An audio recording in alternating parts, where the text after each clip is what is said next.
Bonjour à tous et bienvenue dans cette nouvelle vidéo horreur. Aujourd'hui, je vous présente 3 histoires d'horreur inspirées des récits du subreddit Let's Not Meet français. Si vous appréciez ce genre de contenu, n'hésitez pas à le montrer en laissant un commentaire, en mettant un pouce en l'air et en vous abonnant à la chaîne. Ne perdons pas de temps et plongeons dans la première histoire. Je vais vous donner un peu de contexte. Je suis une jeune femme de 22 ans, je vis seule dans un appartement avec ma chienne, un berger australien de moins d'1 an, absolument adorable. Sa présence a son importance. Je vis dans une petite ville calme, avec peu de problèmes. Ville dans laquelle je suis depuis ma naissance. Le bâtiment de mon appartement est plutôt bien sécurisé, il y a une parking fermée, et il y a également besoin du badge rien que pour entrer dans le hall. Bref, vous l'aurez compris, on ne peut pas y rentrer sans y habiter ou sans vraiment le vouloir. Autre détail qui a son importance, il y a plusieurs magasins dont la porte arrière donne sur le parking, les employés y ont donc accès. Sans surprise, c'est là que commence le problème. Il y a environ un mois, je rentrais de la balade avec ma chienne, après le travail, et j'arrivais au niveau de l'entrée de l'immeuble, après avoir passé le portail. Je remarque un homme, en train de nettoyer l'arrière-boutique d'un magasin, celui vraiment collé à l'entrée de mon bâtiment. Son regard est passé de moi, au chien, avant de revenir sur moi, et par politesse, j'ai simplement hoché la tête en guise de bonjour. Rien de bizarre jusque-là. Mais il a fait un pas dans ma direction, et a commencé à entamer une discussion. Je ne vais pas mentir, je n'avais aucune envie de rester là des heures avec un inconnu essayant très clairement de flirter. En moins de 5 minutes, il a réussi à me parler de ses passions, du fait qu'il avait failli habiter dans cet immeuble, et de proposer de me faire un dîner, WTF. J'ai écourté, un mauvais feeling s'ajoutant à l'impatience de rentrer chez moi, et j'ai rejoint mon appartement. Information importante, je ne ferme jamais la porte à clé quand je suis à l'intérieur, et même la nuit. Habitude d'une personne ayant vécu à la campagne, et qui a probablement bien trop confiance en la vie. Malgré le fait que je faisais attention en rentrant chez moi de ne pas croiser cet inconnu qui allait probablement m'accoster de nouveau sans que j'en ai envie, je ne l'ai pas recroisé pendant un moment. Il y a quelques jours, j'étais tranquillement dans mon lit, ma chienne couchée à mes pieds, en train de scroller sur mon téléphone, comme tout bon insomniaque qui attend que le sommeil vienne à lui. Mon attention a été retenue par ma chienne qui se lève brusquement, sans pour autant que je ne m'en inquiète étant donné que j'avais entendu juste avant un voisin passer dans le couloir pour rentrer chez lui. Je me suis pourtant figé, l'oreille aux aguets, lorsqu'un bruit ressemblant à un frottement se fait entendre bien trop proche de moi. Le cœur battant à tout rompre, j'ai simplement attendu. Parce que j'avais essayé de me convaincre que ce n'était pas le bruit que fait ma porte quand on l'ouvre, je me doutais bien au fond, que ça pouvait difficilement être autre chose. L'ouverture de cette foutue porte semblait durer une éternité, et je n'avais aucun visuel dessus. J'étais simplement paralysé dans mon lit, sans pouvoir bouger ne serait qu'un petit doigt. Et d'un coup, plus rien, le silence. Vous avez déjà eu l'impression qu'un silence vous faisait mal aux oreilles? C'était exactement ça. Et j'étais incapable même de crier, entendant désormais juste une respiration calme, contrôlée, la rendant d'autant plus effrayante. Puis brusquement, ma chienne s'est mise à aboyer. Fort, plus fort que d'habitude, me sortant totalement de ma torpeur. J'ai bondi du lit, retrouvant le contrôle de mon corps, et me suis précipité vers la porte pour la fermer, à double tour, certaine que l'intrus était parti en courant après avoir entendu ses pas s'éloigner en vitesse. Je regrette presque de ne pas l'avoir suivi, pour m'assurer de qui il était, mais en regardant par la fenêtre, tremblante de tous mes membres et tenant à peine sur mes jambes, il m'a très clairement semblé reconnaître l'inconnu qui m'avait interpellé quelques semaines plus tôt. Plutôt que d'appeler la police, je me suis simplement enroulé dans ma couette, les yeux grands ouverts, des frissons de terreur secouant mon corps, tout en serrant ma chienne contre moi. Je ne saurais probablement jamais ce qu'il me voulait, et peut-être qu'il s'est simplement trompé d'appartement. Mais je n'arrive pas à me convaincre moi-même. Quoi qu'il en soit, je n'ai plus du tout envie de passer devant le magasin pour rentrer chez moi, sans pour autant avoir le choix, et je regarde toujours derrière mon épaule dans l'immeuble. Et évidemment je ferme à clé, et vérifie toujours que la porte ne peut pas s'ouvrir. Merci à toi pour ton histoire et on espère que tu t'en es remis. Passons sans transition à la deuxième histoire. Il y a 2 tiers ans au collège j'avais un prof principal. C'était un prof de techno, vous voyez déjà le truc. Il était souvent absent mais j'avoue que c'était pas plus mal. Le mec était hyper bizarre.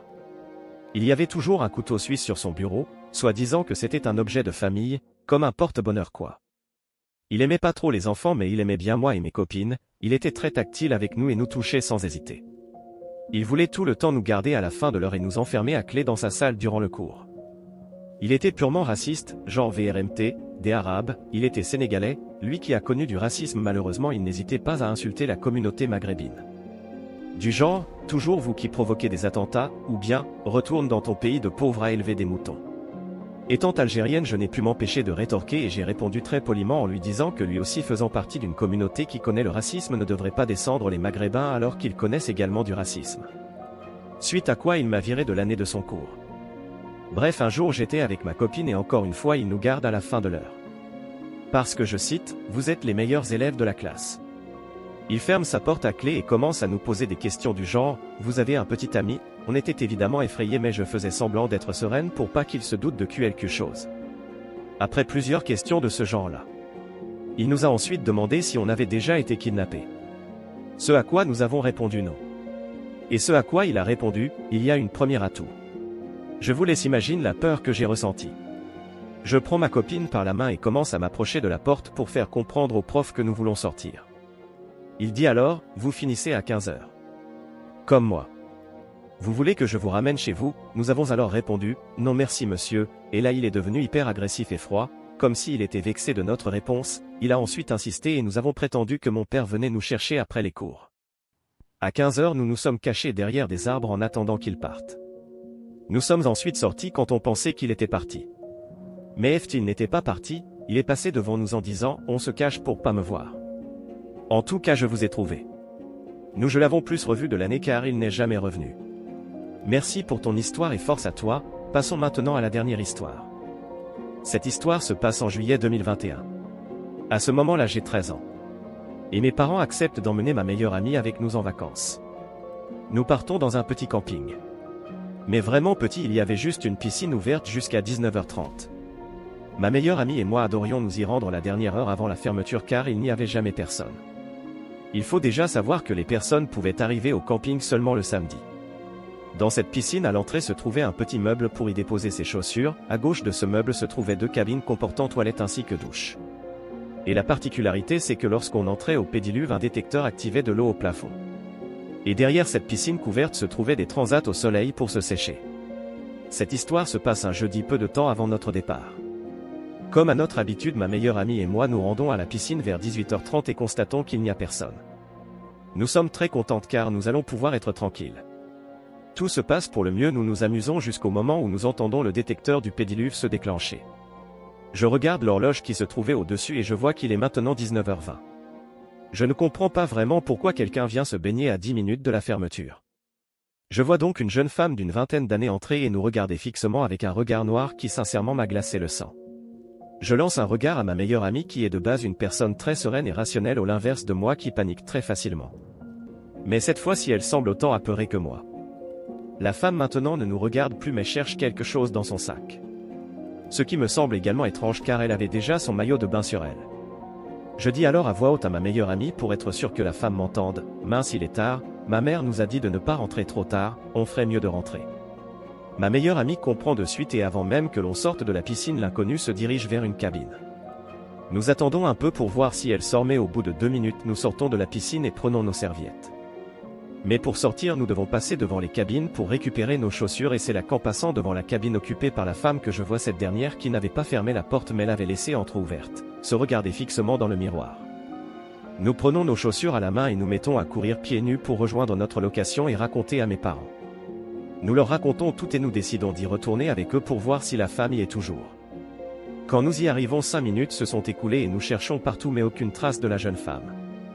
Nous ne l'avions jamais vue les jours précédents et elle ne pouvait pas venir d'arriver car nous étions le jeudi. Les horaires d'ouverture ainsi que de fermeture étaient indiqués sur la porte d'entrée. Nous n'avons jamais compris ce qu'il s'est passé ce jour-là. Qu'est-ce qu'elle cherchait dans son sac et son regard nous a réellement marqué. Un regard noir comme nous n'en avions jamais vu. Merci d'avoir suivi la vidéo, si vous voulez d'autres histoires d'horreur dans le même style, abonnez-vous et laissez des commentaires. À bientôt!